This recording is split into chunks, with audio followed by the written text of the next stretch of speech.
Hello, everybody, and welcome back to another episode of the Good Friends, Better Enemies podcast.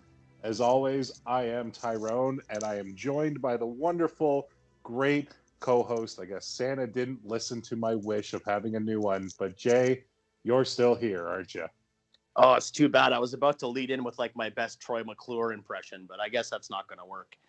Yeah, I am in fact Jay, and I am back for another spirited round of discussion this evening with Tyrone, and we're just coming off the wonderful holiday season. Tyrone, how you doing, man?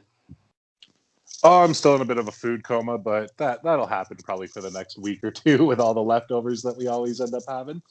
But yeah, other than that, holidays were great. I'm sure you had a good time seeing minimal family that you could and talking to other ones over Skype and Zoom. It was a weird Christmas, but we all made it through.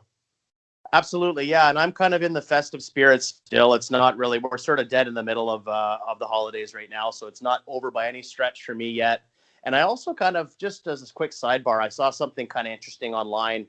A news agency was talking about how we shouldn't be so quick to take down our decorations and our tree this year, just because of the hell of a year we've had. If it keeps us kind of in a happy, more spirited mood going into 2021, we're going to keep it up for an extra week or two. Mine came down on Boxing Day, but that's just my tradition. Once Christmas is over, it goes away. That's totally fair. I get that.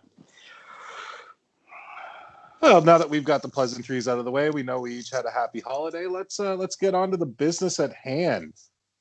We are going to be discussing WCW for the first time on this podcast, Jay, and I'm actually quite excited because I enjoy WCW, and it was kind of hard to find it growing up in Canada around this time because they would sometimes air it on TSN on a Wednesday afternoon. You might get a Nitro, but until we got Thunder on TBS, that was the only one that would air regularly up here. I don't know if it was as hard for you to find, but it sucked back in the day. No, that's very true. It absolutely was. We got TBS here in Canada, but we didn't get TNT. I always make that mistake, TNT. And so you're right. I remember watching the Nitros from, it usually was on Wednesday afternoons from 3 till 6. It was back when they moved to the 3-hour Nitros. And sometimes it was hard because you're in school. Like, you didn't get home till 4 o'clock. So you missed the first hour. And that's before we had PVR and stuff like that. So it was a bit of a chore, but I definitely kept up with the product. And I enjoyed it as well. Obviously, it's the height of the Monday Night Wars. So a lot of fun. And I'm super excited to cover WCW as well.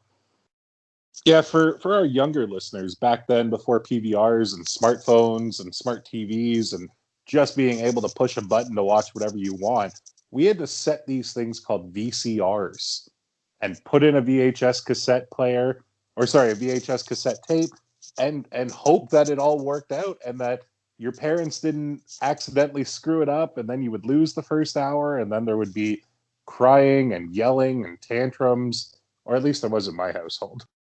Yeah, or then the alternative was you're using the same tape over and over again, and eventually the quality was so bad because you kept on erasing and re-recording every week and all that kind of thing. So yeah, I'm totally with you. And actually, in a storage locker somewhere in parts unknown, I do have some old videotapes of old Monday Night Raws that I recorded with the original commercials and all that kind of thing. So I would love one day to just go back and watch that. I mean, the network is great to be able to watch stuff from the past, but I love the addition of being able to see the old commercials at the time. Like, I remember the Lipton Brisk Iced Tea commercial with Rocky and Mickey and all that kind of thing was a lot of fun. So the Barks Have Bite commercials and all the what do you mean Barks Has Bite? Exactly. Like, actually, a fun little story I didn't share on last week's episode for Capital Carnage. I actually watched that one with my VHS copy that I have. I did not use the network on that one. I pulled out my VCR and my VHS copy and used that. That's awesome. I love that. I so love that. But let's get back to the task at hand today. Starrcade 1997. We got a couple of topics. Before we get into that, we do have some history to cover as well this week. I was just about to get to that, bud. I apologize. Doing a segue. My bad. We are talking about Starrcade 97 this week, but for this week in history, I would like to bring us back to Starrcade 1996. we had a couple of tournaments in that to crown a couple of different champions. We had a WCW Women's Championship tournament, an inaugural one, with Akira Hokuto taking on Medusa and actually winning. And I'm not going to lie, Jay, I have no memory of the WCW Women's Championship. I don't know how long it stuck around for. I don't even remember any full-time WCW female wrestlers other than Medusa and then Mona down the road. But yeah, do you got anything to say about this one? Not really. I mean, I do remember that when Medusa, or rather Alundra Blaze, came back to WCW as Medusa, and then we had that infamous, women's championship into the trash segment in December of '95. I do remember them trying to build a little bit of a women's division. During Nitro, it was another thing that tried to separate themselves from the WWF, in that they were obviously having the cruiserweight division and all that kind of thing. So anything that's different or opposite from Raw, Bischoff was trying at the time. So I do recall seeing sporadically women's matches on Nitro and maybe a Saturday night taping or something like that, but it never really stuck. And then by the time we got to, I think, the latter part of 96 and going into 97, I think there might have been a little bit more in 97, but certainly by the spring of 97, I'm fairly confident that the women's division was no longer a thing. Yeah, this was not a marquee time for women's wrestling, that's for sure. You had some great workers there, like a Medusa, like a Bull Nakano and Aja Kong, and it seemed like only in Japan was women's wrestling really taken seriously. Yeah, and it kind of stayed that way for years. Like even going into the new millennium, they were a bit more prominent, but you were still doing bra and panty matches, gravy bowl matches, just a lot of really, really gimmicky matches that do not hold up when you look back on them today. Yeah. And those were matches that were just happening at my house. So I don't even know what they were doing on television. Hardy har hard. The other tournament that we had on this show, though, was to crown a new United States champion. And we had Eddie Guerrero and Diamond Dallas Page in the finals, with Eddie going over.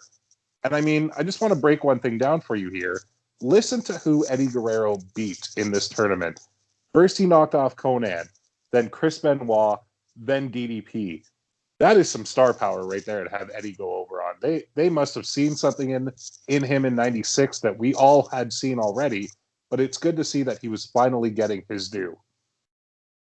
Absolutely, yeah. And I mean, DDP at this time as well, you have to remember, wasn't the DDP of 98 or 99. He was still gimmick central.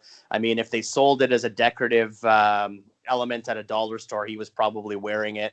I'm being facetious, of course, but he was wearing everything from Mardi Gras beads to a cigar to anything in between, cummerbunds and bow ties. And so he was over the top. Don't forget that lovely top hat that he wore all the time too. Absolutely. I think he got it from the Michael P.S. Hayes collection.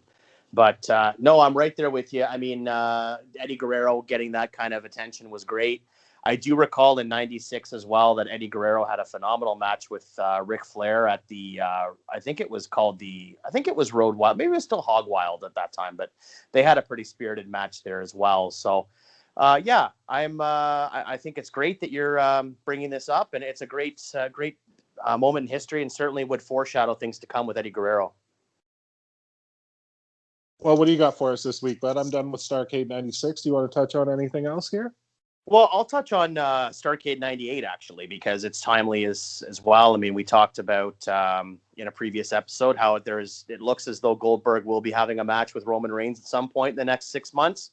Not sure when that's going to happen, but yeah, Goldberg's streak came to an end at Starrcade 1998 in just a horribly misbooked finish. Him losing the title to Nash, I think that it was way too soon to break the Goldberg streak. I mean, I don't know if he could have gone another year with it, but I think it was definitely too soon. He had just won the title in July from Hogan at the Georgia Dome in front of a record crowd.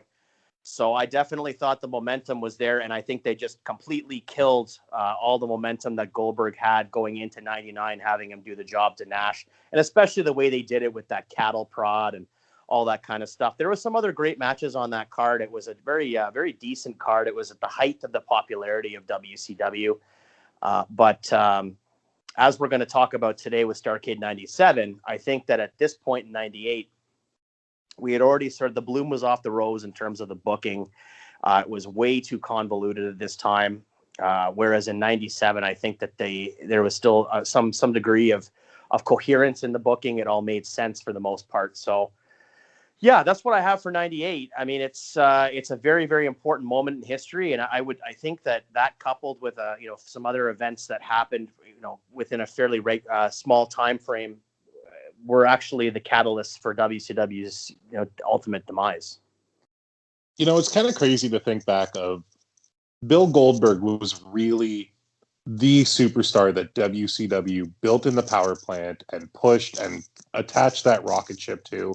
But when you look at him, they kind of dropped the ball a lot.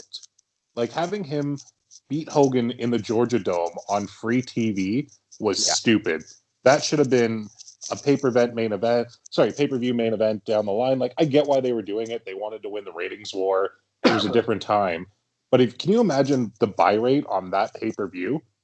It would have been through the roof. And then to screw this up, having him lose it, and you look at other future angles that he had, like with Bret Hart, or putting his arm through the cop car, like just stupid things that he did. Goldberg really, the character was so over, but the way they handled it was not always the greatest. Like I don't like Goldberg. I've been very vocal about this. The fact that we're going to see him probably main event WrestleMania against Roman Reigns. I believe you, myself, and Tyler spoke about this on the Counted Out year-end review show. None of us want to see that, but it's going to happen. I don't like Kevin Nash, and having Nash be the guy to end Goldberg's streak. Sure, it could have been Nash down the road, but again, I think way too soon. I think that we could have potentially gotten another at least 6 months out of this run. No, I completely agree. And I also I agree with you on the other part as well, that with the, it's just idiocy to think that they did the match cold on Nitro for when Goldberg won the title. I mean, they didn't even announce the match until 4 days before the event. It was announced on Thunder, and then they did it on Monday. So they did get a lot of people to go to the Georgia Dome from the local crowd, the local area, and they sold a hell of a house. But, I don't know that you could have waited with Goldberg to win the title until Starrcade. I think that would have been a little bit too long. But imagine keeping the title on Hogan and then having him drop it to Goldberg at Halloween Havoc, say.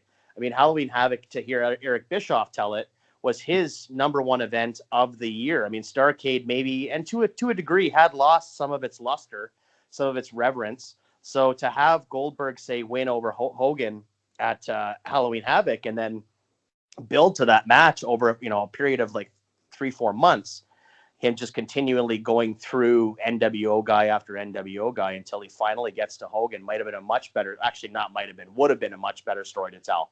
And then from there, you could have kept the title on him until the following Starrcade at 99 or something like that. I completely agree with you that it was rushed. It was done for the sake of popping a rating.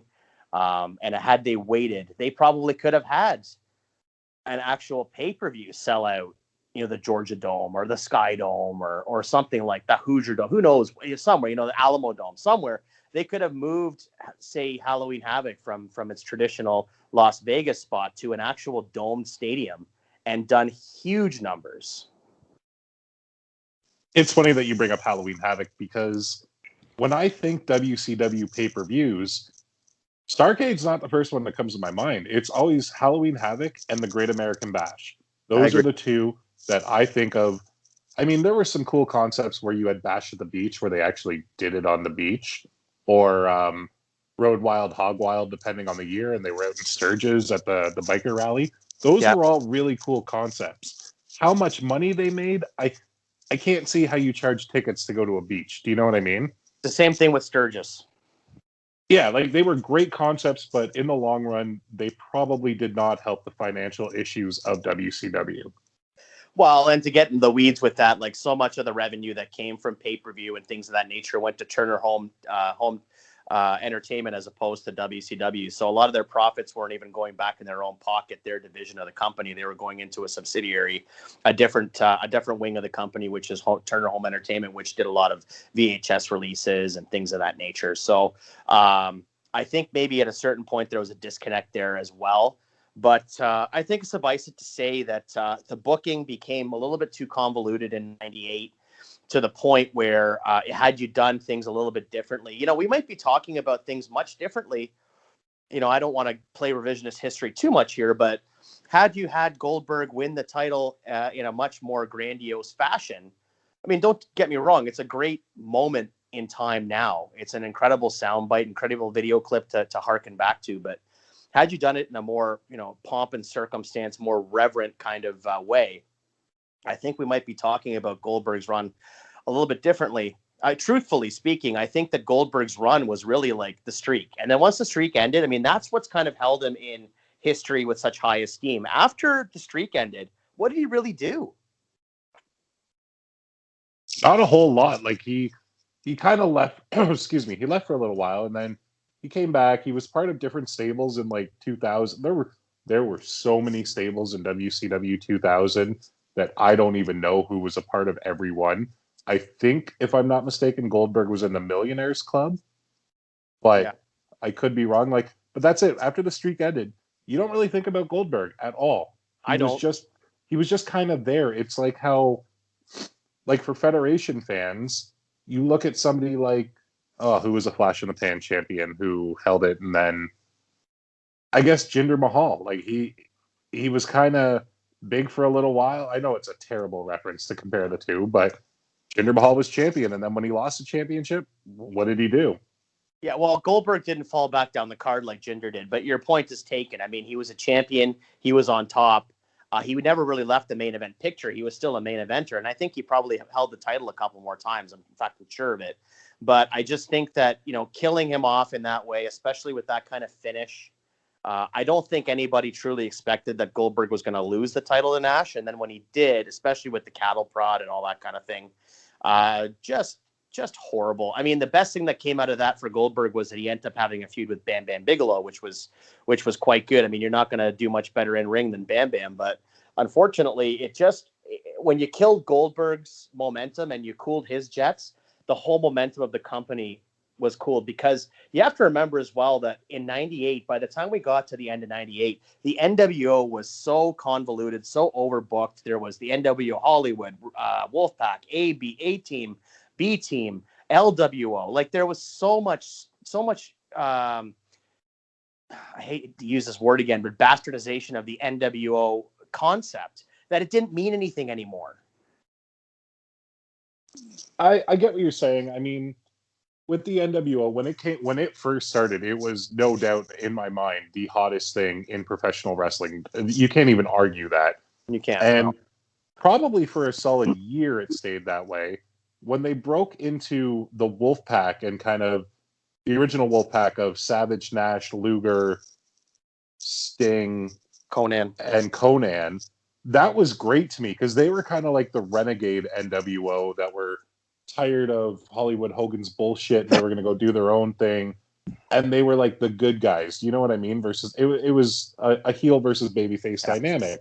Yeah. I had no issue with that. It was when they started amalgamating them again, and then you fast forward and you get NWO 2000. Like the Harris brothers, they were fine workers, but they're not NWO as far as I'm concerned.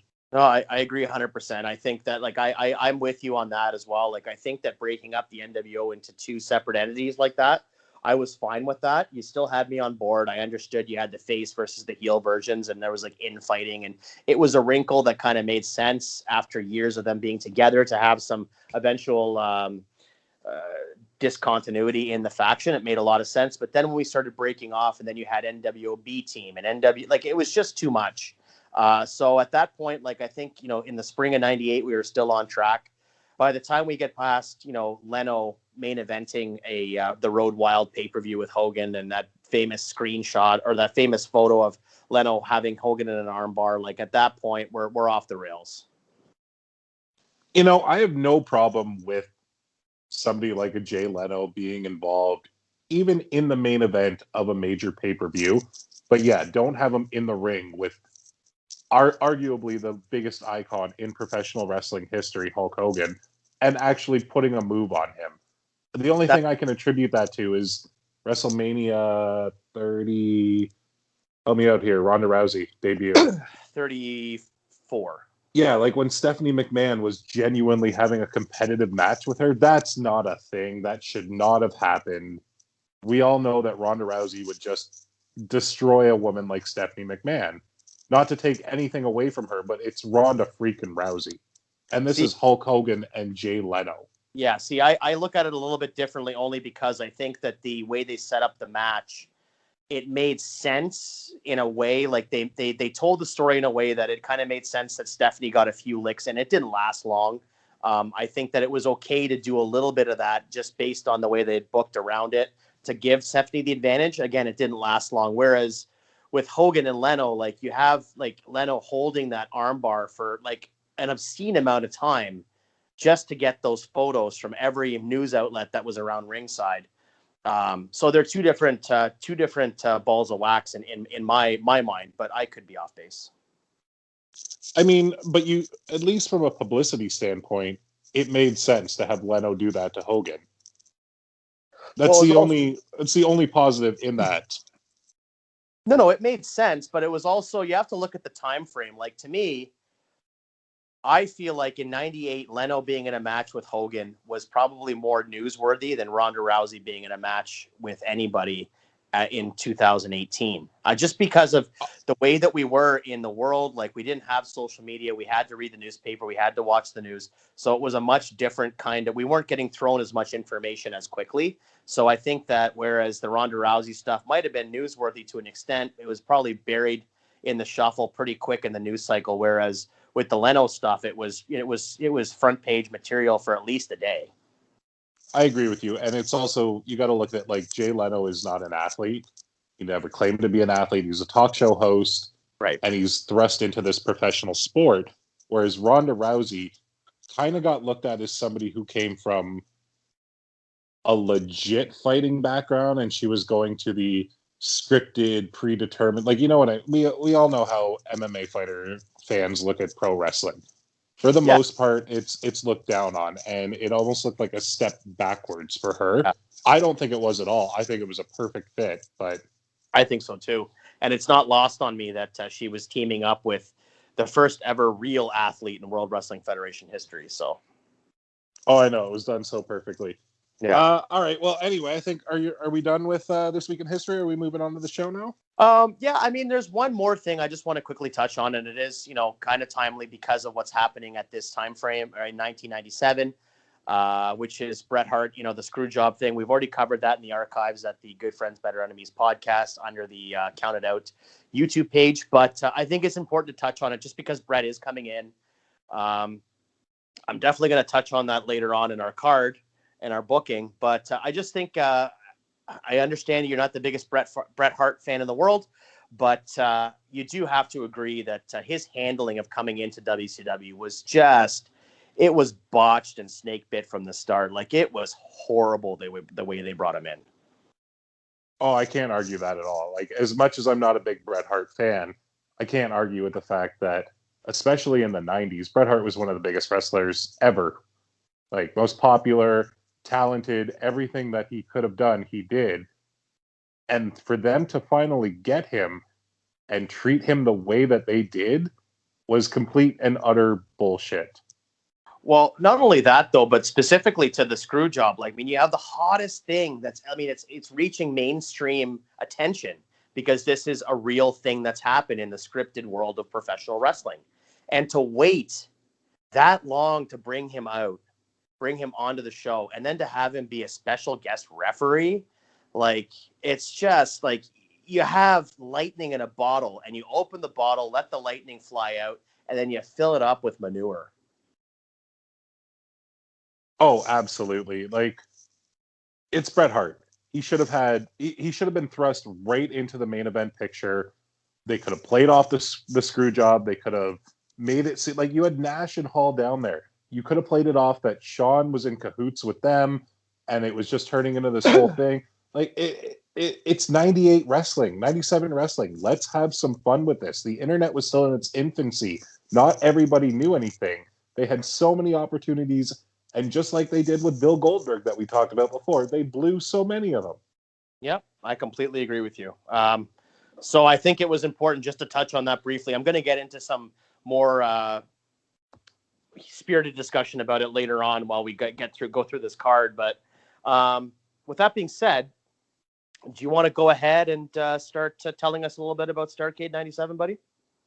So Starrcade 97 took place on December the 28th, 1997 at the MCI Center in Washington, D.C. It was coming off the heels of World War III, which Scott Hall actually won that one to give him a future title shot.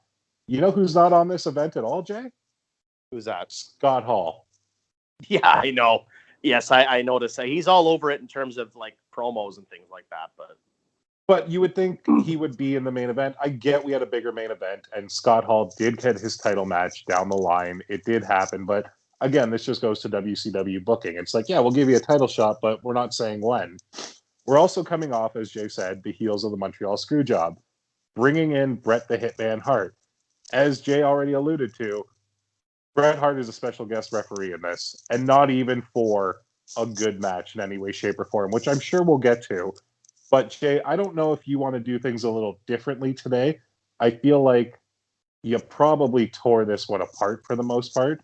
So would you like me to just read out the original match card and then we can get into what you have booked, or do you want to go match for match? yeah, we can do that. You can go ahead and tear it up, and then I'll just book it from scratch. All right, so what we had to open this one was, in my opinion, the best match on the show. We had Eddie Guerrero defending the Cruiserweight Championship against Dean Malenko. He retained that one. Then we had a six-man tag match with Scott Norton, Vincent, and Randy Savage. God damn, that's a team. Defeating Ray Traylor and the Steiner Brothers. Then we had Goldberg against everybody's favorite, Steve Mongo McMichael. Perry Saturn with Raven defeating Chris Benoit. Buff Bagwell taking on Lex Luger. DDP defeating Kurt Hennig for the U.S. title and winning that. Larry Zbyszko defeating Eric Bischoff with Bret Hart as the guest referee. And then, of course, Sting defeating Hogan for the title.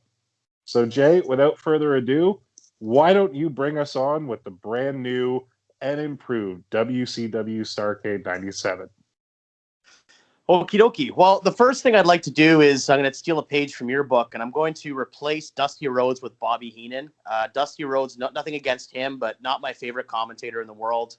I think that this event needed the gravitas of Bobby Heenan on commentary, so I'm going to swap those guys out. I have no problem with that whatsoever. Being a giant mark for the American Dream, I'm a mark for his in-ring and backstage, not so much his commentary. The second thing I want to do here is I want to talk briefly just about WCW pay-per-views, because I don't know if you ever noticed this, but this has been something that has driven me nuts for years. You used to have WCW pay-per-views where you would have, the opening package, and then you'd have, the fanfare with the pyrotechnics and everything else, and the crowd would be going nuts. And then you'd cut to that desk with Tony and Mike Tenay, and in this case, Bobby Heenan, and they would talk for like 10 minutes. And it drove me crazy. I mean, they've already bought the pay-per-view. The people watching at home already know what's happening.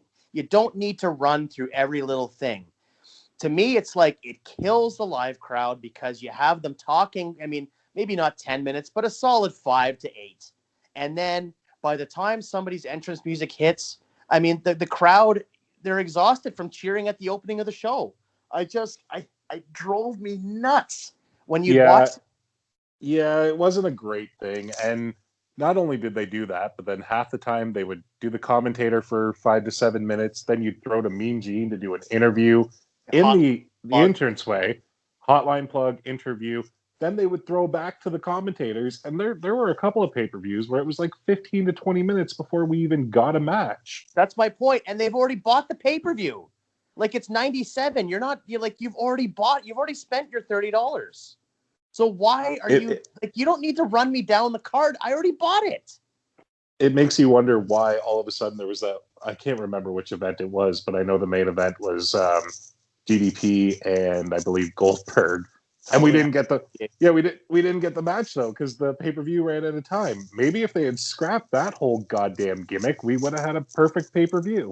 Yeah, I'm so glad we're talking about this because this is something that's bothered me for years. So I'm glad that you're on the same page with me. I figured you'd probably feel the same way, but to me, it's just so redundant. Like, You've already got our money. You've already put your hand in our pockets. Why do we have to hear you talk about your musings about the event? Like, we hear you every week on Nitro, every week on, well, this is before Thunder, but every week on Nitro and Saturday night, we hear you telling us all about what's going on. So maybe just cut straight to the match. At least WWF pay-per-views, you get like maybe 2 minutes of Jim Ross and Jerry Lawler or Vince or whatever, and then you get right into and many times they were interrupted by the first match's theme music. So just didn't get it. Can we just take a second though and just talk about how great Mike Tenay is on commentary? The man was a walking encyclopedia. Like, I don't know why he never got a shot in the Fed. Like, he was fantastic. He absolutely was. I'll never argue that. He is in my mind, in many ways, sort of like, you have to pardon the analogy. I think you'll understand what I'm saying when I say it, but he's almost like the commentary version of Dave Meltzer in that way, that he has such a vast knowledge of the business, but he's a commentator on top of it. So he's able to articulate things that and bring to attention things that we wouldn't normally know, maybe necessarily as North American fans, like having like luchadors and things of that nature. People come in. He talks about Mexican wrestling. He talks about Japanese wrestling. So he has that encyclopedic knowledge, which makes him sort of vital to the WCW, especially at this time when you're bringing in so much international talent. You know what? I'm not going to argue with the comparison that you made. I'm just not a big Meltzer fan, so I'm gonna pull a little curveball here and do a little swerve on that and switch that one out. And I'm gonna switch out Meltzer for John Pollock. We are in Canada, and yeah. I would say that John Pollock is the Canadian version of Dave Meltzer, but a lot better at his job and a lot more respected. Or maybe Mike Johnson or something. Exactly. I think we have quite a few talented actual journalists up here in Canada that are not just based off of, to take another line from another great show, rumor and innuendo. I completely agree with that. All right, Jay, why don't you start me off with your first match here, bud? I'm really hoping that you didn't touch this Cruiserweight Championship match, but let me know what you did. Well, here's what we did. I was toying around with this as I was watching the event earlier today. My first inclination was to do a rematch from the Halloween Havoc 97 with Rey Mysterio. A lot of people thought it was match of the year that year. But when I watched the Malenko-Guerrero match, I didn't have the heart to change it. It's just too good. I mean, Malenko was a machine in the ring, as was Guerrero. The match itself, undeniably match of the night on the card. So I had to leave it just as it is. Everything stays exactly the same with this one. I mean, you'd be hard-pressed to find a division in professional wrestling of any era that could touch the Cruiserweight division of 97. It was so stacked. Yeah, no, absolutely. That's exactly it. I mean, to your point, because from previous episodes, talking about ECW, and you know that I'm not the biggest fan. I've always said that I'm a big fan of the in-ring, catch as catch can, technical or high-flying stuff from ECW. They did some amazing stuff. They had some phenomenal matches. And this would be something that would be indicative of that. I mean, Eddie Guerrero and Dean Malenko were both in ECW. So this would be a match that you might have seen as an opener on an ECW event as well. I think it's a phenomenal match. The chemistry is undeniable. They had worked in so many different places all over the world together.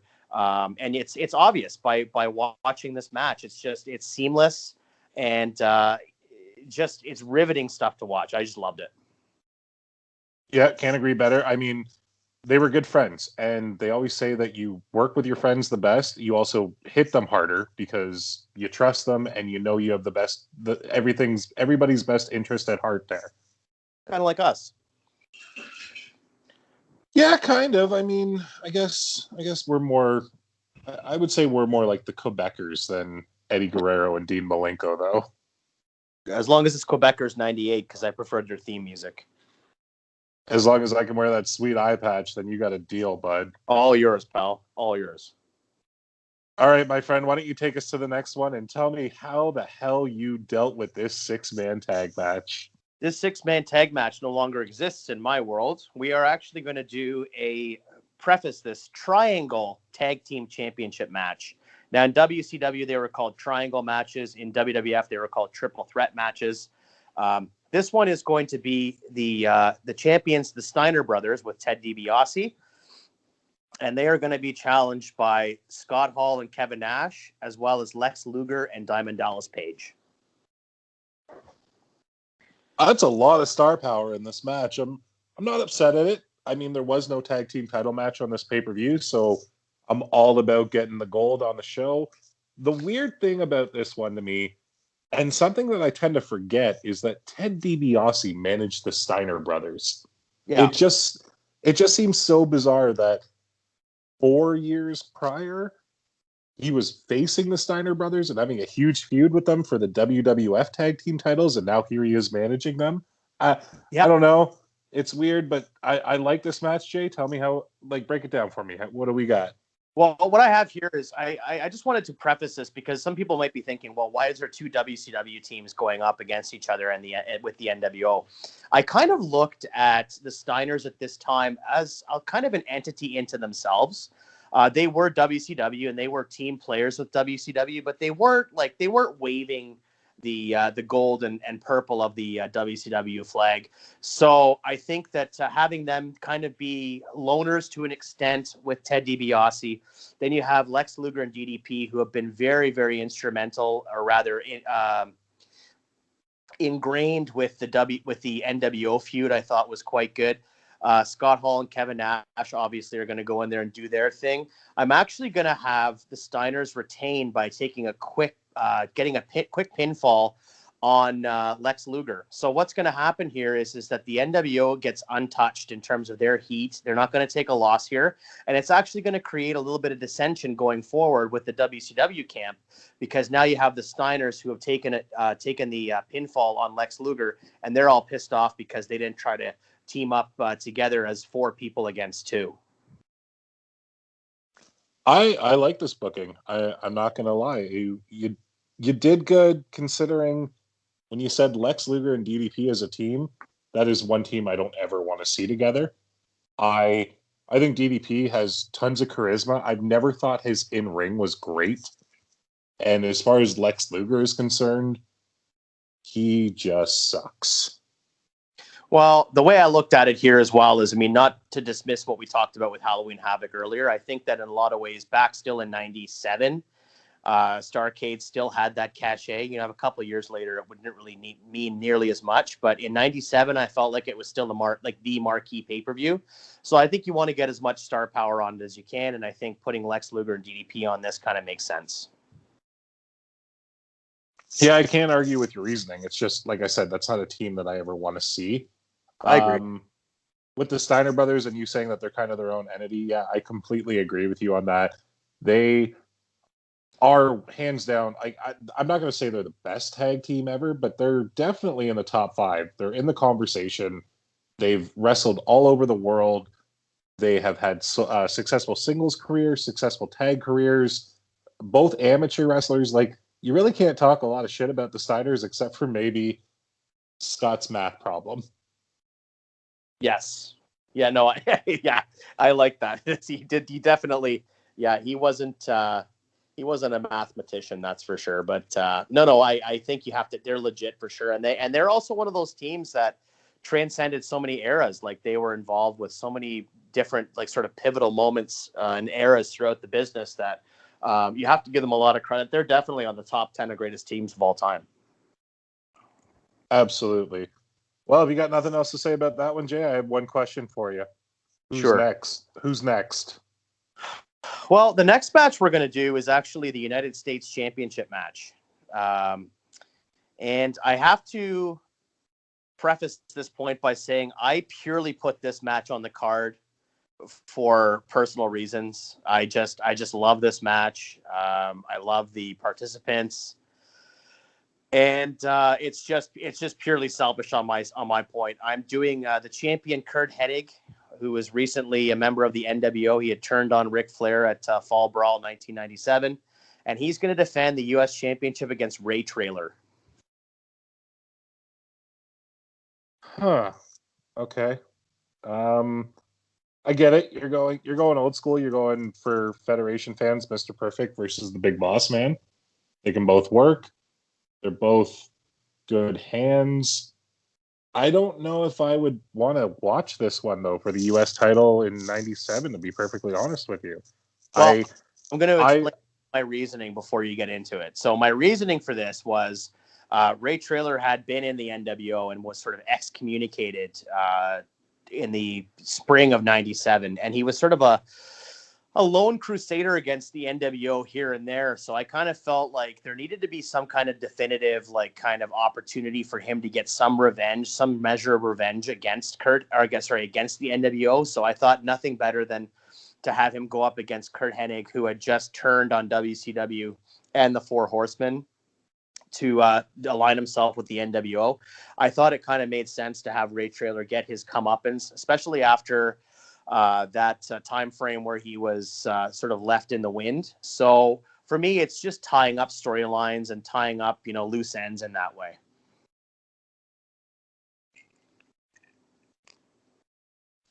Yeah, I get what you're doing there. It makes sense, but like I said, I don't know about '97 wanting to watch Mr. Perfect versus the Big Boss Man. It storyline, it makes sense. I'm not mad. And also, can we talk about Kurt Hennig's turn on the Four Horsemen and how he did that? That cage being slammed into the head of Ric Flair was one of the best turns ever. No, it was phenomenal. And I mean, I had thoughts about putting Kurt Hennig against one of the members of the Four Horsemen as well, but we had already seen that match a couple times, and we'd seen it we'd seen him face Flair at World War III as well, which was okay, but it wasn't anything, which is weird too, because with somebody like Hennig and Flair, you'd think they would have torn the house down, but it was kind of like a mediocre match, which is unfortunate. So I just kind of thought, let's try something different. Let's get some people on the card that aren't necessarily pay-per-view competitors regularly. It's fun to get Ray Traylor out. He'll get a pop, a nostalgia pop and stuff. So that's kind of where I went with from that standpoint. All right. I'm not going to argue your opinion. It is what it is, but move on to the next one because I'm done talking about old WWF guys right now. That's fine. Our next one is going to actually be a 6-man tag team match. It's going to be Scott Flash Norton, Buff Bagwell, and Conan taking on Ric Flair, Chris Benoit, and Steve Mongo McMichael.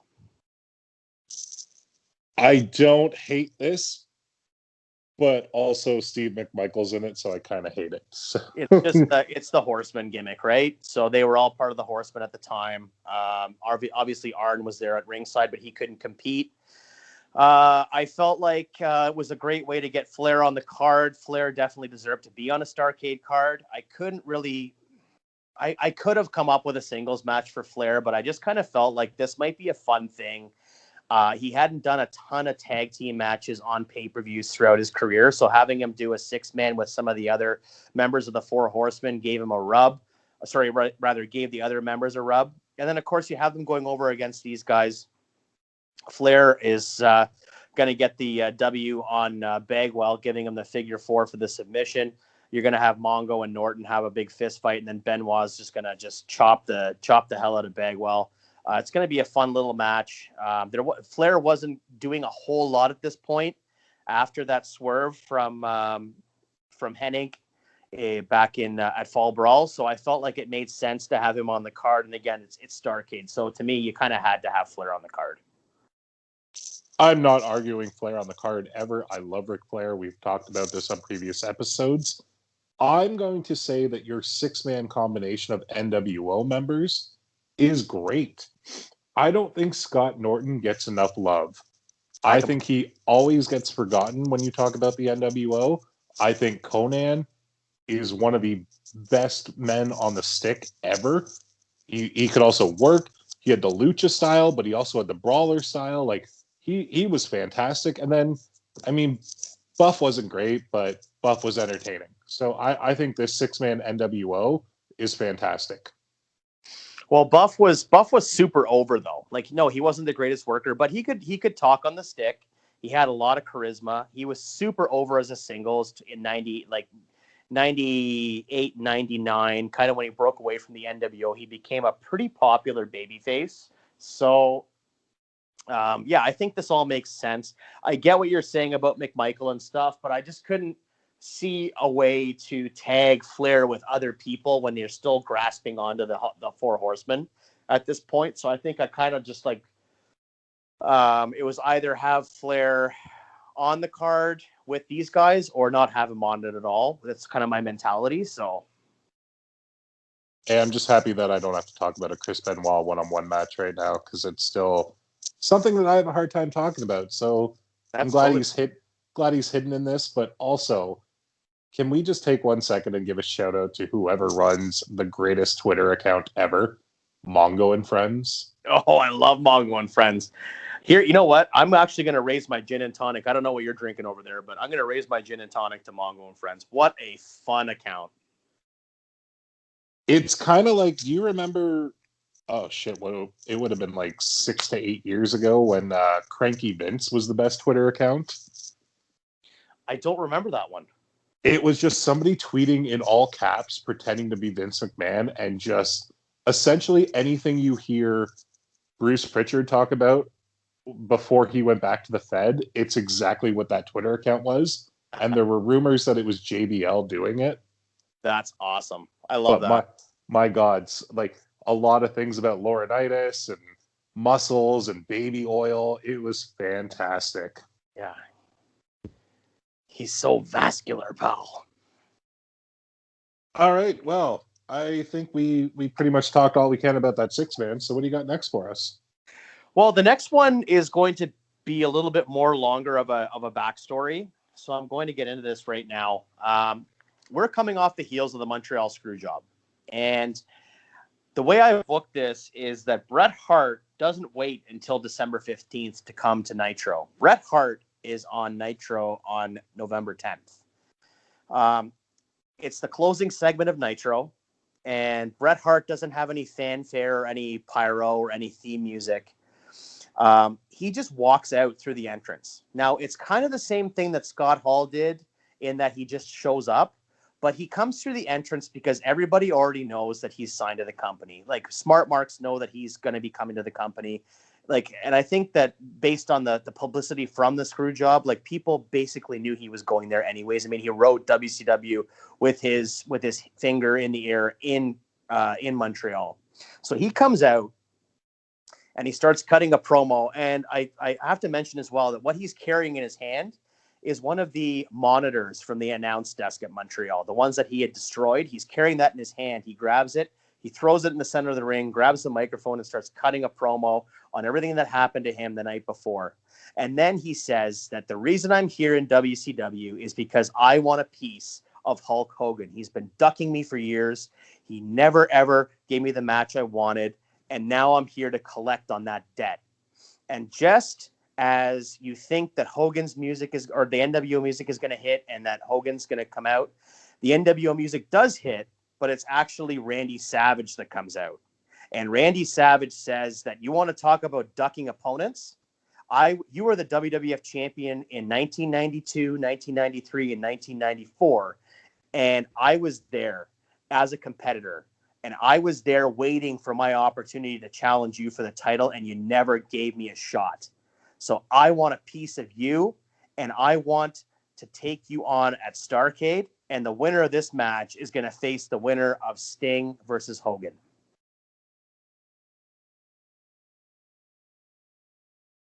Well, I mean, you've already treated Brett better than Turner and Bischoff did.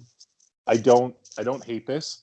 I do think that you could have done something fun there, where you said that the NWO music hit. You think it's going to be Hogan. It would have been great if it were Horace Hogan that came out. Yeah. So he has to run through the gauntlet or something. Exactly. That's the only thing that I was thinking. They were already doing that with Sting, right? So I didn't want to like repeat it on top of that again, right? Like I didn't want to be too redundant with some of this stuff. But you kind of could have done that where you look at Sting and Bret Hart. They've kind of been parallel in a weird way where they both started around the same time. They both won world championships for the first time around the same time. They both used the essentially exact same finishing move. So it almost could have done that, and then you could have built up to a Bret versus Sting match. Yeah, I agree with you. They did do one. They did a couple of matches. The one that sticks out to me is the one at Halloween Havoc '98. I have to be honest with you. It's not a match that I ever clamored to see. Um, I mean, people have dream matches in their mind, and Sting versus Brett was never one of those for me. I mean, it was cool that it happened, but it is whatever to me. It's kind of the same way I feel about Undertaker and Sting. I mean, like, I would it have been cool, sure, but for me, like, I'm fine with it never happening. Yeah, that's fine. I mean, I'm fine with Undertaker and Sting never happening too, personally, but our No, I mean dream matches are different. All right, well, lead us through this Bret Hart Randy Savage match, bud. What happens? well, we're more or less going to have a very spirited match. It's going to be very, very technically sound. We're going to have Savage do a lot of his high flying stuff. This was back at a time before Savage had like a couple of knee injuries that really hampered his ability to do all of the crazy over the top stuff that he'd been doing previous to that. So I kind of see a situation where Savage is up at the top rope, ready to deliver the elbow drop. And Bret Hart does that famous fake out where he's playing possum. He jumps up from his knuckles up to and his knees up to his feet. He nails Savage in the stomach. He throws him off the top rope. He throws on the sharpshooter, and he wins the match. Savage is going to tap out clean to him. It's not going to hurt Savage any, obviously, based on his lineage, and it's going to put Bret Hart over super, super strong in his first outing in WCW. Yeah, I mean, if you're not going to have Bret do the gauntlet thing and start off with Horace Hogan, like I suggested, having him beat Randy Savage makes sense. Randy Savage is super established in both the WWF, the WCW, and the NWO. Bret Hart comes in, beats him right off the bat. You're right. Doesn't hurt Savage. Helps Bret a lot. I like this. You did good.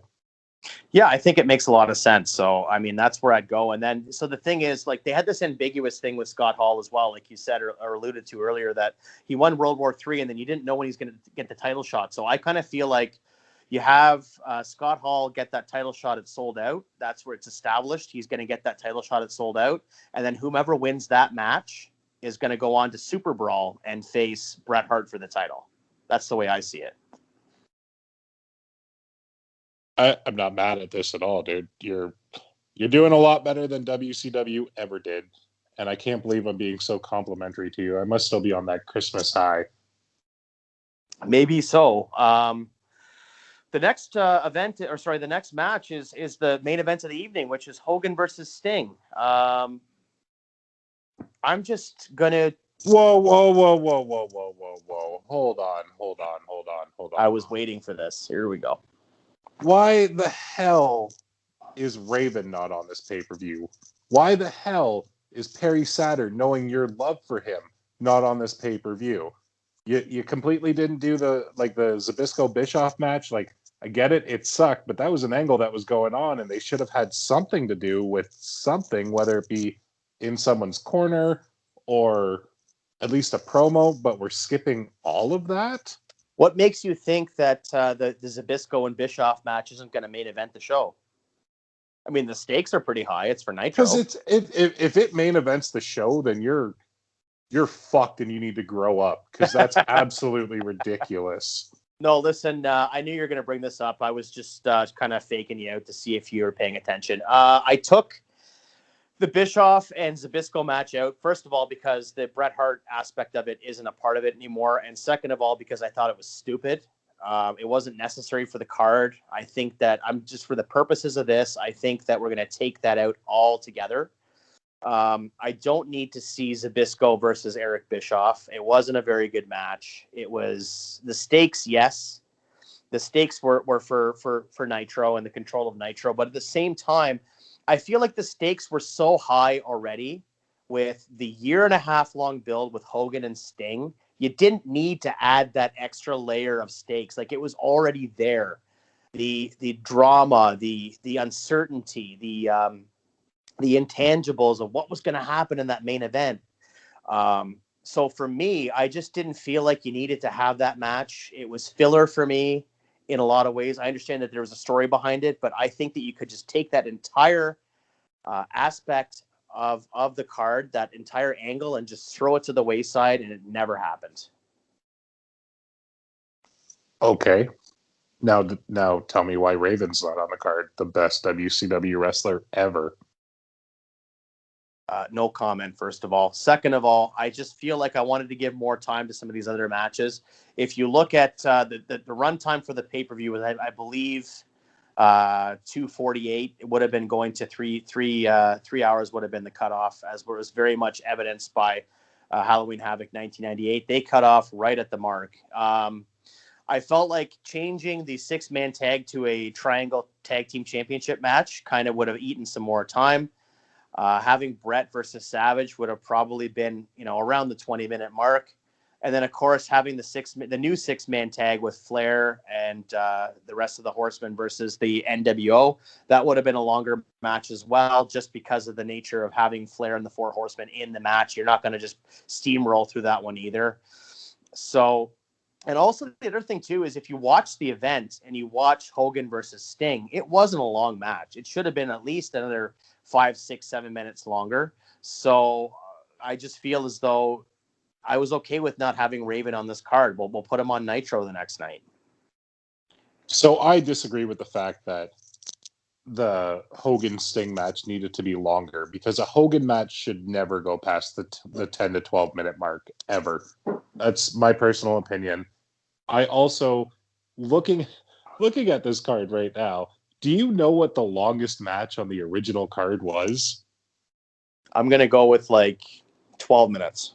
It was Buff Bagwell beating Luger in almost 17 minutes. That's right. I saw, okay, just to cut you off, sorry.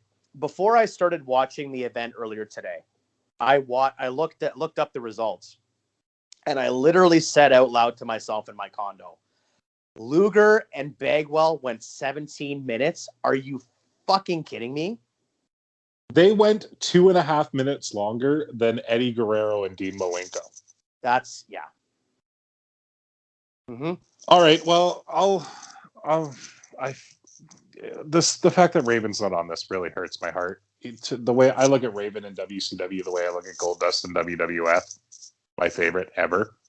So just bring me to this main event that apparently is now 20 minutes long. And I'll tell you what. I'll tell you what. For the sake of you and for the sake of the holidays, why don't you and I book it right now? We're gonna have a match like this is after the Savage and Brett match. We're gonna do one more match as a little bit of a cushion between that and the main event. Raven versus who? Nope, we're not doing this, because Raven deserves better than us just coming up with it on the fly. He deserves time put into it. Yeah, we could probably book a fantastic Raven even versus, I know they were in the Flock, but Perry Saturn match just for shits and giggles.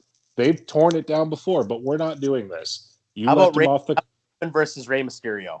Nope, you left him off the card. You fucked up. Move on to Sting and Hogan. All right, fine. Sting and Hogan's going to change dramatically for me, just in the way that it was all laid out. I don't want any of this referee on the take stuff. I'm just, especially because we just saw the Montreal Screwjob. I don't need this piggybacking off of that. I just want a straight one-on-one match. This match had been, over almost a year and a half in the making. I didn't need all kinds of fluff around it. I just wanted to see a straight one-on-one match between Sting and Hogan. Now, the only thing that I would change is I'd put a stipulation in that if any member of the NWO or anybody interferes in this match on behalf of Hogan, that Sting automatically wins the title. And then we just have a straight one-on-one match. I want to see Hogan do the job in the middle of the ring to the Scorpion Deathlock, tapping out, and that's it. It's not, the match itself isn't going to change that much. It could have gone a little bit longer, not by a ton, but I definitely don't want all this fluff around it. I just want to see the meat and potatoes of the match. Again, the build had been so excellently executed to to coin a phrase. I definitely don't need to see all this fluff around it. Yeah, I can't argue that at all. I mean, you want to talk long-term booking. This is fantastic long-term booking. Sting went what? a year and a bit without saying a word. Or having a match. Yeah, he would just be in the rafters playing his crow gimmick. There'd be a vulture here and there. He'd have his baseball bat, and then all of a sudden he would be lowered into the ring from time to time, but that was it. This was fantastic. The original match itself, not the greatest. You could see the ring rust on Sting. You could tell he hadn't been in a ring for a while. But I agree. You did have to give Sting the clean win. He was coming in with the chase. If they had Hogan bury him on this, then I swear to God, that would have been the death of WCW right there. Well, and again, like this is to my point. Is this what I was talking about? Like the height of WCW. Like I tend to think in my mind's eye, I think of 1998 as like the height of WCW, and maybe in terms of like their popularity and in terms of the money they were bringing in, and it was their most profitable year and things of that nature. But at the same time, I feel like in terms of cohesive booking, this was the height of the popularity, like, or not the popularity, but the height of their booking intelligence, for the lack of a better term. Having this year and a half long build, plus again, you don't have like all these iterations of the NWO yet, so I just feel like this was the perfect sort of conclusion or climax. This to me, you know what? This to me is the climax of the NWO. You have the build. This is the Return of the Jedi, or sorry, the Empire Strikes Back of the NWO. 96 was the was A New Hope. Now you have Empire Strikes Back, and 98 to me was a Return of the Jedi. So you have like, this is the climax of it right here. This culmination of this feud. It's never going to get higher for Sting. It's never going to get better booked for Hogan. So I feel like just the clean win, having Sting finally go over makes the most sense, and get all this referee garbage out of the way. Does that make NWO 2000 the Phantom Menace, or just in general Jar Jar Binks? I think it makes it a Jar Jar Binks exclusive Christmas special. Oh, that's just you done did dirty there, kid. You done did dirty. Yeah. No, I like the way you booked this card. I mean, WCW 97 to me was one of the we talk about the WWF having a stacked roster around this time, but WCW's roster was insane. The fact that they were hiring guys and paying them $250,000 and they didn't even work a match. Lanny Poffo. Marty Jannetty for the most part. Tito Santana, Rick Martel, like Tito Santana wasn't there. He was doing commentary for the You're right. I meant to say Rick Martel, which is why I covered my tracks by saying him after. But Rick Martel was there for a couple of years and didn't really do much. There were so many. Rick Martel had that brief feud with Booker T for the, I think it was it a television title? Yeah, but I'm saying he was under contract for 2 or 3 years. Yeah. Yes, he wanted to bring him back into the Fed, eh? They wanted to bring him back in as a tag team. Who was he supposed to be with? They're supposed to be like the Models or something. He was supposed to be. It was supposed to be the Jackal, wasn't it? Yes, that's right. Exactly. They're going to bring them in as the Models or something like that. Yeah. Can you picture Don Callis and Rick Martel as the Models? I, in 2020, want to see this. I wanted to see Rick Martel in general. I miss him. Agreed. Like, you don't hear about the guy. You don't see him much. Like, that guy should probably have his own, at least, French-Canadian Télé-Français remake where he's teaching kids how to speak French and talking about crazy pineapples. Yeah. CM Much. No. I don't even know what the hell that was. The dumbest thing you have ever said. You just said we don't see him much, so I said CM Much. Sorry, my bad. Yeah, it was your bad. Come on, get it together. Get hot about it. I'm not getting hot about it. I'm just... It's Christmas time. I'm having some gins. Cut me a break, will you? Are you having a little eggnog too, or no? No, I don't like eggnog. Never have. Too much nutmeg for me. That's fair. I've never tasted a good version of nutmeg, or sorry, of eggnog. The only time I'm enjoying an eggnog is usually when I'm watching National Lampoon's Christmas Vacation. Yeah, it goes hand in hand to me. I hope you took your lactose pills. Oh, fuck. Boy, do I ever need those these days. The older I get, the worse it gets. Well, I mean, you're more or less happy with the the way I booked that one, pal? Other than leaving Raven off the card and you thinking that he's just that willy-nilly competitor that you can book on the fly right now, yeah, you did all right. I'm not mad. Like I said, I don't want to see Lex Luger and oh my god, DDP as a tag team. And I'm also kind of surprised that Goldberg was not on the pay-per-view. Yeah, I didn't keep him on because it was 97. Yes, the streak was starting, but I kind of felt like he wasn't necessary yet. Like he wasn't at that point. Like maybe fast forward to like spring of 98 where he was really catching steam. Yeah, he's on the pay-per-view, but at this point, I don't really think that, would have been fine to have him go against Raven and go through Raven the next night on Nitro, no problem. Maybe that's what we'll do. We'll have Goldberg go up against Raven and kill Raven. You know what? You could have Goldberg kill Raven on this pay-per-view, and I wouldn't be upset because at least Raven's on the pay-per-view. And it's funny that you say that Goldberg didn't need to be on this in 97 when only a year later his streak was ending and he was losing the world title. Crazy. Isn't it crazy? Like that blows my mind. I know it. I completely agree. But yeah, all in all, I think you did all right, and I'll give you a solid 7 out of 10 on this one, bud. Well, I would think an 8, but 7 I'll take. Yeah, be happy with the 7, okay?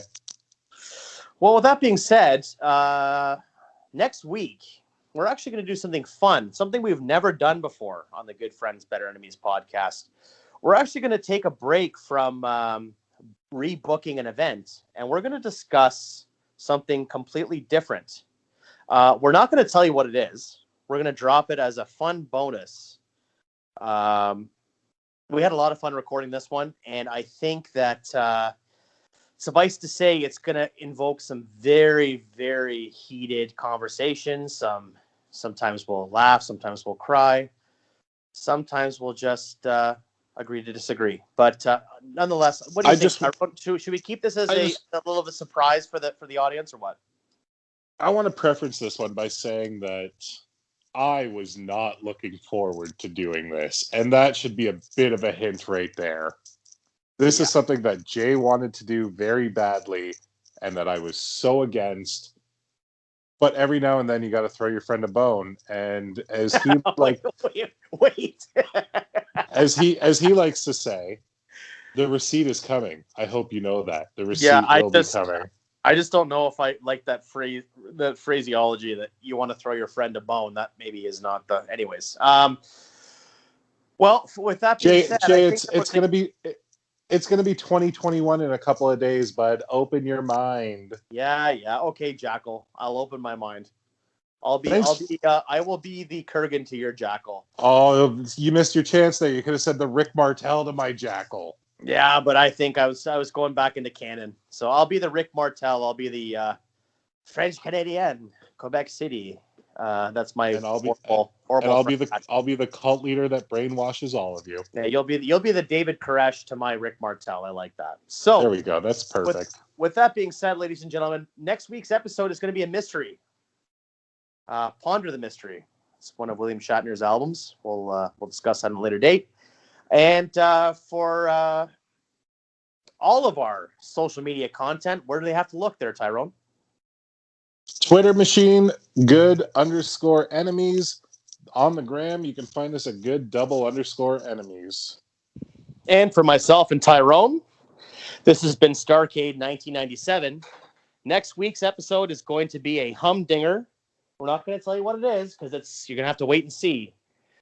But you've been listening to another edition of the Good Friends, Better Enemies podcast. Happy New Year. Happy New Year.